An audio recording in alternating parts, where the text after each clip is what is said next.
澳門一直係中葡文化交流嘅重要橋樑。銀河娛樂集團作為澳門主要嘅綜合度假村營運商之一，多年嚟積極推動中葡文化交流。就喺今年嘅4月4號至到5月6號期間，由東方葡萄牙學會同埋葡萄牙駐澳門及香港領事館合辦，並由銀娛冠名贊助嘅銀娛呈獻2025字母和他的朋友們親子文學與文化節。期間舉辦嘅活動超過30場。今年嘅活動主題係教育中嘅人工智能、機械人與我，就係探討科技喺教學中嘅應用，同埋對學童日常生活嘅影響。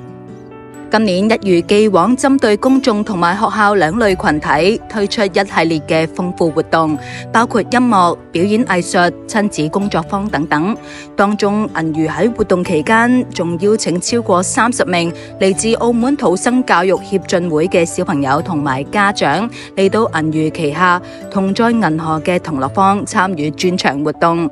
當日就係由澳門第一間3語兒童圖書出版社 Mandarina Books 創辦人卡塔琳娜梅斯基塔，用玩住學嘅方式啟發小朋友嘅創意，引導佢哋用葡文嘅短句同埋詞彙，結合日常生活中嘅點點滴滴，創作獨一無二嘅故事。畫面上呢一位葡籍漫畫家馬榮達，亦係專場上其中一個亮點。佢喺現場以畫畫嘅方式，積極呈現小朋友嘅諗法出嚟，令學習好似玩遊戲一樣咁有趣。小朋友同埋家長都好投入。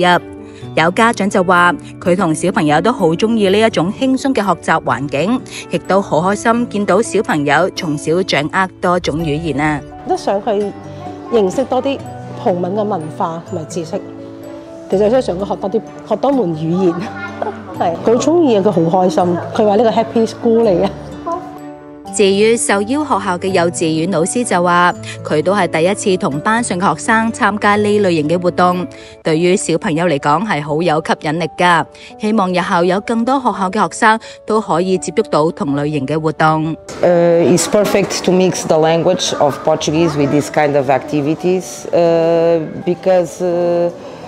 we have kids that go to Portuguese school and they learn in Portuguese school. Here, IFIPOR can do lots of publishing and advertisement, can call like we saw here. Some kids are not from the Portuguese school, so they can mix and learn a little bit, or maybe get curious and they want to learn Portuguese, we don't know, which is very important also. 今日屆親子文學與文化節嘅系列活動，首度參與咗文化局主辦嘅2025澳門全城共讀月之共讀點招募計劃，當中巧妙串聯兒童圖書日、世界圖書日同埋世界葡萄牙語日等相關節日。而系列活動嘅另一個重點，迷你圖書館中，東方葡萄牙學會同埋葡萄牙駐澳門及香港總領事館，亦有聯同銀娛向澳門接近40間開設葡語課程嘅非高等教育學校捐贈接近400本葡語作家嘅著作。當中涵蓋親子文學與文化節期間發佈嘅多本中葡雙語版本著作，期望透過提供優質嘅中葡雙語教材，提升澳門青少年對閱讀嘅興趣同埋葡語文化嘅了解。